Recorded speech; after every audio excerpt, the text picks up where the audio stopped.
Ibinaba na ang lahat ng wind signal warning sa Kanlurang Luzon. Malayo na ang bagyong Henry, kaya naman wala na itong gaanong epekto sa ating bansa.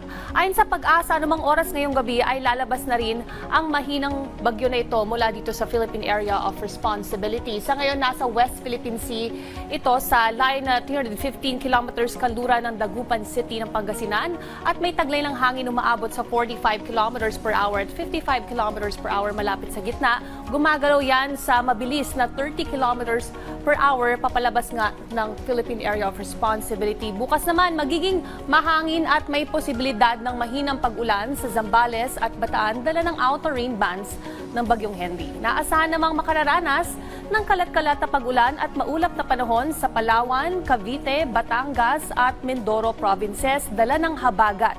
Makararanas din ng kalat-kalat na pag-ulan at kaulapan dala ng habagat particular sa Kanlurang Visayas at sa Negros Island.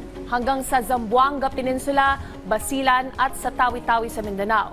Fair weather naman sa nalalabing bahagi ng bansa at may posibilidad pa rin ng localized thunderstorms o yung mga panandaliang mabigat na buhos ng ulan. Kaya maging alerta po sa posibleng pagbaha at pagguho ng lupa.